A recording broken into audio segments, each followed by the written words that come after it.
अरे राज, कहाँ चले इतनी सुबह सुबह तैयार शैयार होकर? अब अच्छे स्कूल ढूंढना है मुझे अपने बेटे जतिन के एडमिशन के लिए, तो घर से जल्दी तो निकलना ही पड़ेगा। तुम तो जानते हो कई चक्कर लगाने के बाद जाकर कोई अच्छा स्कूल हाथ लगता है। तुम बेकार ही इतनी भागा दौड़ी कर रहे हो राज। अपने शहर में इतना बेहतरीन स्कूल है तो सही, लिटिल इंटरनेशनल स्कूल। ऐसा क्या खास है इस स्कूल में? अरे भाई, अपने फिरोजाबाद शहर का सबसे अच्छा स्पोर्ट्स डे फंक्शन इन्होंने ही तो ऑर्गेनाइज करवाया था, और साथ ही इनकी न्यू विंग भी ओपन हो गई है, और कुछ टाइम में इनका न्यू प्लेग्राउंड भी ओपन होने जा रहा है। और तो और ये प्रतिष्ठित हैं अपनी smart classes, excellent teaching staff, बेहतरीन सिक्योरिटी, बेटर टीचिंग मेथड्स और ट्रांसपोर्टेशन के लिए।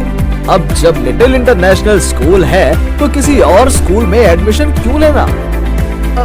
थैंक्स आयुष, मैं आज ही जाकर इनसे एडमिशन के लिए बात करता हूँ।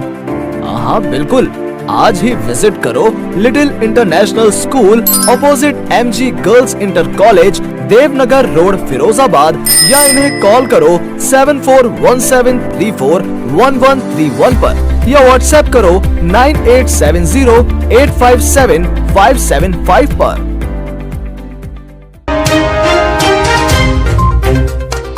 नमस्कार, स्वागत है आप सभी का। होली की देर शाम तक आप सभी को बहुत बहुत शुभकामनाएं। आज हमारे साथ एक खास मेहमान मौजूद हैं। यूं तो कहें चुनाव प्रचार में तमाम मेहनत की है, जगह जगह गए हैं, हर व्यक्ति के आगे हाथ जोड़े हैं। हाथ जोड़ने का मतलब ये नहीं, आशीर्वाद लिया है, मैं आपको बता दूं। तो उसी कड़ी में चुनाव जीते भी हैं जसराना प्रत्याशी समाजवादी पार्टी सचिन यादव। अब वो विधायक बन गए भैया, तो विधायक बनने के बाद अब जानेंगे कि कैसा लग रहा है, क्योंकि कल तक प्रत्याशी थे, लेकिन अब जनता ने जो स्नेह और जो प्रेम दिया है, विधायक बनाया है सदन में, अब जनता अपने यहाँ के क्षेत्रों की आवाज को उठाएंगे। तो क्या कुछ कहना चाहते हैं और अपने जसराना क्षेत्र लोगों को क्या संदेश देना चाहते हैं? तो सचिन जी, बहुत बहुत स्वागत है आपका। Thank you. सबसे पहले तो होली की बहुत बहुत शुभकामनाएं। Thank you ma'am. मैं भी आपके माध्यम से सारे लोगों को होली की बहुत बहुत शुभकामनाएं दूंगा, और भगवान से प्रार्थना करूंगा और ये आश करूंगा कि इस होली के अवसर पे हमारे दिलों की बुराइयां, हमारे अंदर की बुराइयां खत्म हो। इस होलिका के दहन में सारी बुराइयां खत्म हो जाएं और हमारे अंदर मन में सबके लिए अच्छे भाव आए, अच्छे संस्कार आए, ऐसी हमारे अंदर आए। तो मैं यही इस होली पे ऊपर वाले से ये कामना करता हूँ। बिल्कुल। पहला सवाल सचिन जी, चुनाव में बहुत तैयारी की, हमने देखा तमाम जगहों पर गए, लोगों से आशीर्वाद लिया, बड़ों से, महिलाओं से। तो कल तक आप प्रत्याशी थे समाजवादी पार्टी के, आज विधायक हैं, इतना संघर्ष कैसे किया? देखिए, मेरे पे ऊपर वाले का आशीर्वाद था, और मेरे क्षेत्र के बड़े बुजुर्गों का आशीर्वाद था। मैंने आपको पहले भी बताया था कि मेरा इलेक्शन मैं नहीं लड़ रहा, मेरा इलेक्शन मेरे यहाँ के जसराना के बड़े बुजुर्ग लड़ रहे हैं, यहाँ के मेरे नौजवान भाई लड़ रहे हैं, और इन्होंने ही इलेक्शन लड़ाया और इन्होंने ही मुझे इलेक्शन जिताया। आज तक जितना जसराना में मुझे वोट मिला, आज तक इतना वोट कभी किसी उम्मीदवार को नहीं मिला। तो मैं उसके लिए जसराना के सारे लोगों का तहे दिल से उनको धन्यवाद देता हूँ। उनके चरणों में 1000 बार नमन करता हूँ, चरण स्पर्श करता हूँ कि उनके आशीर्वाद से आज मुझे जसराना में उनकी सेवा करने का मौका मिला।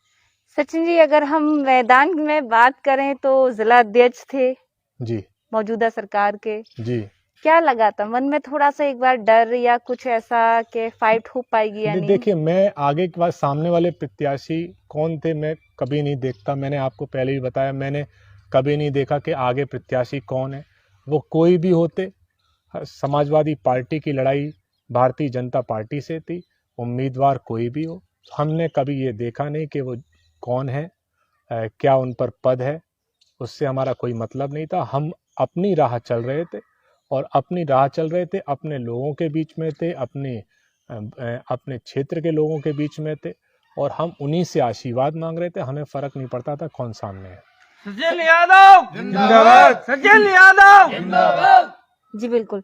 सचिन जी, मेरा अहम सवाल, अब आपने जिस तरह से अपनी राजनीति की शुरुआत की, आप एमएलए बन गए हैं, लेकिन उससे पहले का मैं आपकी ज़िंदगी का सफ़र जानना चाहूँगी। किस तरह से रहा, आपने अपनी लाइफ में क्या किया, क्या कुछ अचीवमेंट हासिल किया, एजुकेशन, तमाम पारिवारिक स्थिति, सारी चीज़ों को जानना चाहूँगी आज मैं।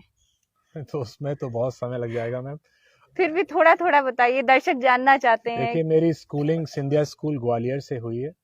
मैं पहले शुकोहाबाद में सैमुअल स्कूल में पढ़ता था, उसके बाद मैं सिंधिया में चला गया। सिंधिया स्कूल ग्वालियर से मैं बोर्डिंग स्कूल में था, वहाँ से मैंने 12th किया। उसके बाद मैं अमेरिका पढ़ने गया पर्ड्यू यूनिवर्सिटी से।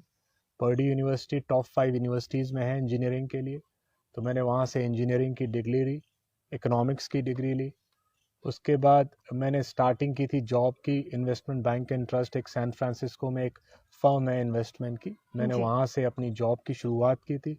फिर सैन फ्रांसिस्को से मैं लॉस एंजलिस मूव कर गया था, वहाँ पे टोयोटा कंपनी, जो ये गाड़ी बनाने वाली कंपनी है, बस मैं नौकरी छोड़ के इंडिया वापस आ गया था। और फिर इंडिया वापस आने के बाद मैं अपने बिजनेस में लग गया। और नौकरी मतलब क्यों छोड़ी, इतनी बड़ी विदेश में नौकरी? क्या लगा था कि इंडिया का लाल इंडिया में ही? और मेरे फादर मुझे बहुत प्यार करते थे। मेरे फादर ने कहा था कि तुम वापस आ जाओ, तो जब उन्होंने मुझे कहा कि वापस आ जाओ, तो मैं उनकी बात मानते हुए अपनी नौकरी छोड़ के वापस आ गया था। जी। तो कभी कभी कहते हैं कि इकलौती संतान होती है, बहुत प्यार मिलता है तो थोड़ा सा ट्रैक जो है वो अलग हो जाती है, लेकिन आपके अंदर जो देखा जा रहा है कि बहुत कम उम्र के आप विधायक हैं, ऐसा पहली बार हुआ है। तमाम जगहों पर देखा गया, लेकिन जनपद में ऐसा पहली बार। देखिए, मैंने पहले भी कहा है कि मैं पॉलिटिक्स में बाई चॉइस नहीं आया, मैं पॉलिटिक्स में बाई चांस आ गया।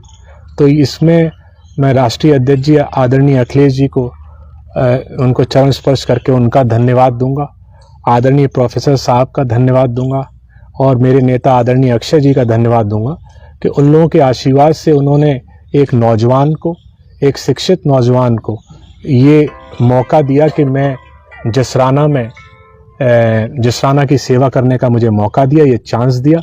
और आपने भी देखा होगा, मुझे जब महसूस हुआ कि मैं पॉलिटिक्स में, राजनीति में कुछ अच्छा कर सकता हूँ, समाज में कुछ अच्छा कर सकता हूँ, तो मैंने एक नई रास्ता बनाई और मैंने जनता में रहने का काम किया, उनके साथ रहने का काम किया, उनको समझने का काम किया। और उनसे हो सकता था मैं प्रत्याशी नहीं भी होता तो एक बहुत बड़ा करियर रिस्क था, लेकिन मैंने वो लिया क्योंकि मुझे अच्छा लगने लगा था। अपने गांव में रहना अच्छा लगता है, अपने साथ के लोगों में रहना अच्छा लगता है। तो जब उनके साथ रहना अच्छे लगने लग गया, उनके साथ काम करना अच्छा लग गया, अपने लोगों के बीच में रहना अच्छा लग गया, तो फिर जो ये जॉब नहीं रहा, ये करियर चॉइस नहीं रही, एक हैबिट बन गई। और उस हैबिट का असर ये है कि आज ऊपर वाले की कृपा से और आप सब लोगों के आशीर्वाद से आज ये पद पा लिया। और मैं विश्वास दिलाता हूँ कि इस पद पर रह के मैं आराम से नहीं घर पे बैठूंगा, मैं जबरदस्त काम करके दिखाऊंगा। इंजीनियर सचिन यादव। तू रुक जा। जी बिल्कुल बिल्कुल। तो कहीं ना कहीं सचिन जी, देखा जाता है जब हम राजनीति में आते हैं, बिजनेस करते हैं, तो परिवार की, पत्नी की खासकर बड़ी अहम भूमिका होती है। तो आपके जीवन में ये सब किस तरह से रहा? देखिए, मेरी वाइफ बड़ी सिंपल है, वो भी अमेरिका से एजुकेशन लिया उन्होंने, वो भी यूनिवर्सिटी ऑफ पेंसिल्वेनिया, एक आईवी लीग यूनिवर्सिटी है, वहाँ से उन्होंने अपनी मास्टर्स की है और वो भी वापस आ गई थी। अब मेरे फादर के स्वर्गवास होने के बाद हम लोग गांव रहने लग गए थे और हम लोगों ने गांव में रह के ही अपना जीवन का, ऐसा नहीं है गांव में रहना मेरी कोई मुझे यहाँ पे गांव में रहना अच्छा लगता है, तो मेरी वाइफ और मैं यहाँ पर रहे, हमारे बच्चे भी यहाँ पर रहते। तो हम लोगों ने जो हमारी शुरुआत थी गांव में रहने की, वो हमने ये सोच के किया था क्योंकि हमारा ये स्कूल है, काफ़ी पुराना स्कूल है, तो ये काफ़ी अच्छी हालत में नहीं था जब मेरे फादर का स्वर्गवास हुआ। तो हम लोगों ने इमोशनल रीजंस की वजह से हमने सोचा कि अपने स्कूल में रहेंगे तो एक अच्छा काम करेंगे, यहाँ पर जो गांव के लोग हैं उनमें एक अच्छी एजुकेशन देने का काम करेंगे। सेवा का भाव था मन में। हाँ, मतलब सेवा का भाव था। और एक जो हमारे फादर की ये एक निशानी छूटी हुई थी, उस निशानी को मेंटेन करने का हम लोगों ने ठाना था इमोशनल रीजन से, क्योंकि हम नहीं रहेंगे तो हमारी हमारी चीज़ ख़त्म हो जाएगी। तो हम चाहते थे कि हमारे फादर ने मेरे फादर की एक कर्म भूमि रही है स्कूल, तो हम चाहते थे यहाँ पर ये स्कूल मेंटेन रहे, एक अच्छी हालत में रहे, और जो एजुकेशन ये पहले देता रहा है उस एजुकेशन को आगे भी फ्यूचर में भी अच्छी तरह से देता रहे। सचिन जी, आप एमएलए बन गए, विधायक बन गए, क्षेत्र की जनता ने चुना, लेकिन हमने देखा है कई समस्याएं हैं इस क्षेत्र में, जैसे कि बड़ी समस्या है वो खारे पानी की है। आज भी लोग, जबकि इसी क्षेत्र के किसी गांव से जेड़ा झाल परियोजना जो है फिरोजाबाद के शहरवासी पानी पीते हैं, तो आज यहीं के लोग खारा पानी पीने को मजबूर हैं। तो इस समस्या को आप किस तरह से देखेंगे? देखिए, मैं इंतजार कर रहा हूँ विधानसभा स्टार्ट होने का। अभी हमारी शपथ नहीं हुई है, और जैसे ही शपथ होती है विधानसभा सत्र आएगा, मैं सबसे पहले जो जिसराना की जो भी समस्याएं हैं खारे पानी को लेकर और स्वास्थ्य सेवाओं को लेकर, खराब इंफ्रास्ट्रक्चर को लेकर, खराब रोडों को लेकर, स्कूल्स की बदतर हालत को लेकर, टूटी हुई टंकियों को लेकर, और क्या कहते हैं बेरोजगारी को लेकर, ये जो सारी समस्याएं, इन समस्याओं को मैं जो हमारे प्रदेश के बड़े बड़े अधिकारी हैं, जो प्रमुख सचिव बनेंगे और जो भी विभाग जो मंत्रीगण संभालेंगे, मैं उनके पास ले जाने का काम करूंगा। हमारी वहाँ सुनवाई होगी तो हम क्षेत्र को बेहतर करेंगे, और अगर हमारी सुनवाई नहीं होगी तो विधानसभा में मैं कस के इन सवालों को उठाऊंगा। और मैंने ठान लिया है कि हर विधानसभा सत्र में जिसराना की समस्याएं गूंजेंगी। जैसे कि आज तक भले ही जो भी हुआ हो, लेकिन जिसराना की हर समस्या विधानसभा में अगले 5 साल गूंजेगी, इस बात का मैं वादा करता हूँ। बिल्कुल, वादे दावे वो तो फिर जनता ही बताएगी सचिन जी, लेकिन एक अहम बात यह है कि अक्सर देखा जाता है कि ये जो क्षेत्र है, सुना जाता था कि क्राइम का क्षेत्र बहुत ज्यादा है, ऐसा है भी यहाँ, लेकिन युवाओं के लिए फैक्ट्री, रोजगार, चूंकि युवा हमारा दूसरे जिलों में, दूसरे राज्य में जा रहा है, तो एक सचिन यादव क्या सोचते हैं? खुद युवा हैं, सचिन यादव देखिए, हम लोग अभी बीजेपी की सरकार बन गई है। समाजवादी पार्टी ने जो वादा किए थे, रोजगार देने के वादे किए थे, और जो भी वादे किए थे, अब बीजेपी की सरकार है तो हम लोग विपक्ष में बैठे हैं, तो हम लोग विपक्ष की पूरी भूमिका निभाएंगे।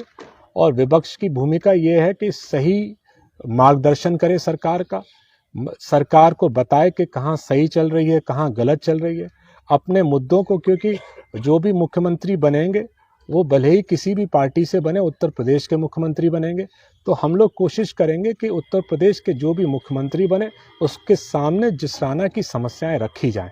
और क्योंकि समाजवादी पार्टी की सरकार नहीं है तो ये मुश्किल होगा कि मुझे वो काम करना, मुझे काम कराने पड़ेंगे। तो मैं वो समस्याओं को जो यहाँ के मुख्यमंत्री या उत्तर प्रदेश के मुख्यमंत्री बनेंगे विधानसभा में, जिनकी सरकार होगी, मैं उनके सामने जिसराना की समस्याएं हमेशा रखता रहूंगा। और जैसे कहते हैं कि एक इस तरह से नहीं, आसानी तरीके से मैं रोज जाके रखूंगा, जिद करके रखूंगा। और मुझे विश्वास है कि हमारी जो मेहनत हम लोग ने करने की ठानी है विधानसभा में, उसका असर दिखाई देगा। और हमारी कोशिशों से, विपक्ष में रहने के बावजूद भी हमारी कोशिशों से हो सकता है जिसराना में, बीजेपी सरकार में भी हम विकास कराने में कामयाब हो। सचिन जी, तमाम पहले भी विधायक रहे इस सीट से, क्या लगता है, आप एक नया चेहरा, युवा हैं, क्या नया सोचते हैं सचिन यादव, क्या नया संकल्प लिया है? देखिए, हम लोग, मैं कहता हूँ, मैं कंपैरिजंस अच्छे नहीं रहते, कंपैरिजंस कभी करने नहीं चाहिए, क्योंकि कंपैरिजंस व्यक्तित्व का हो सकता है, समय बदल जाता है, समय अलग होता है, हर समय में अलग अलग तरह की डिमांड्स होती हैं। हमको खुद अपने आप से सोचना है कि हमको क्या करना है। हमारे मुद्दे बड़े क्लियर हैं, हमारे मुद्दे हैं, हमारे लोग बेरोजगार हैं, हमारे मुद्दे हैं कि हमारे जिसराना में खारा पानी है, हमारे मुद्दे हैं कि हमारे यहाँ कहीं अस्पताल नहीं है, हमारे मुद्दे हैं कि हमारे स्कूल टूटी हालत में है, हमारे यहाँ मुद्दे हैं कि हमारी जो पानी की टंकियां हैं वो टूटी पड़ी हैं, हमारे मुद्दे हैं कि जिसराना की ज्यादातर सारी सड़कें टूटी पड़ी हैं। तो हमारे पास मुद्दे हैं, तो हमारा जो ध्यान होना चाहिए उन मुद्दों को रिजॉल्व करने में होना चाहिए, ना कि किसी से कंपैरिजन में। हमारा कोई कंपैरिजन नहीं। जिसने भी, जो भी पहले विधायक रहे, किसी भी पार्टी से रहे, वो सब अच्छे रहे, उन्होंने अपनी तरह से बेहतर काम करने की कोशिश की होगी, लेकिन मुझे उन्हें ना देखते हुए अपने आप से बेहतर काम करने की कोशिश करनी है। जी बिल्कुल। तो लगातार आप ये सुन रहे हैं जसराना विधायक सचिन यादव, जिन्होंने साफ तौर पर चुनाव से पहले भी तमाम इन मुद्दों को उठाया। चुनाव जीतने के बाद भी उनके मन में एक ही आस और उम्मीद है कि जो संकल्प लिए हैं उन संकल्पों को पूरा करें, और ऐसा प्रयास करने के लिए वो वादा और दावा भी कर रहे हैं ऑन कैमरा। सचिन जी, आखिरी सवाल, क्या लगता है क्षेत्र की जनता को आखिरी बार किस तरह से मतलब समर्थन जिस दिया, कदम से कदम मिलाकर खड़ी हुई, कार्यकर्ता चले कदम से कदम मिलाकर, उनके लिए क्या कुछ दो पंक्तियों में या कुछ कहना चाहेंगे? मैं इतनी अच्छी मुझे कोई कविताएं तो नहीं आती जिसमें मैं जवाब दे सकूं। बस मैं उनको विश्वास दिलाता हूं कि मेरे साथ जो लोग रहे उनके साथ 5 साल में रहूंगा। मेरे लिए जिसने संघर्ष किया उसके लिए मैं जीवन पर्यंत संघर्ष करूंगा। जिन्होंने मेरे पे एहसान किए मैं जीवन पर्यंत उनके एहसान उतारूंगा, और मैं अच्छा काम करने की कोशिश करूंगा। और जिन्होंने वोट नहीं भी दिया, मैं कोशिश करूंगा कि उनका भी कहीं अपमान ना हो। जी बिल्कुल, बहुत बढ़िया बात कही है सचिन जी ने। तो अब ये 5 साल बाद ही पता चलेगा कि कितना जनता की उम्मीदों पर सचिन यादव खरा उतरे हैं। तमाम यहाँ पर कार्यकर्ता हैं, उनके साथ सचिन यादव ने स्वयं होली खेली, आप देख सकते हैं, कलर लगाए यहाँ पर। तो कहीं ना कहीं कार्यकर्ता, यहाँ का स्टाफ उनका परिवार है, यहाँ की जनता उनका परिवार है।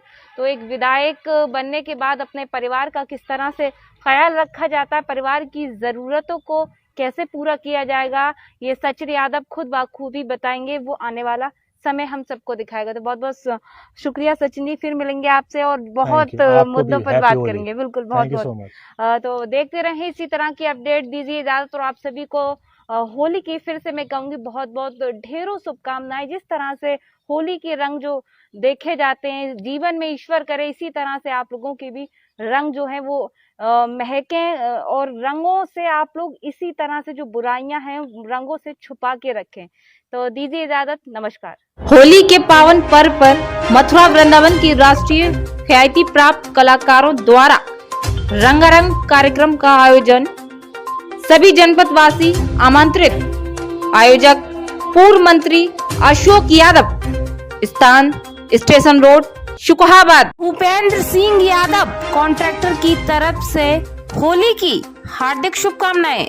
आरके टीवी परिवार की तरफ से होली की हार्दिक शुभकामनाएं। जसराना विधायक इंजीनियर सचिन यादव की तरफ से होली की हार्दिक शुभकामनाएं। पूर्व सांसद समाजवादी पार्टी अक्षय यादव की तरफ से होली की हार्दिक शुभकामनाएं। आगरा फिरोजाबाद MLC डॉक्टर दिलीप यादव की तरफ से होली की हार्दिक शुभकामनाएं। Tirupati group and company chairman Santosh Yadav की तरफ से होली की हार्दिक शुभकामनाएं। सदर विधायक फिरोजाबाद मनीष असीजा की तरफ से होली की हार्दिक शुभकामनाएं। दमदार बाइक चलाने के शौकीन, 250 सीसी का इंजन, शानदार लुक, बेहतरीन माइलेज के लिए पधारें A1 बजाज मैनपुरी चौराहा, शुकहाबाद। Mobile number 9808849925। पल्सर की डाउन पेमेंट मात्र 14,999, फाइनेंस की सुविधा के साथ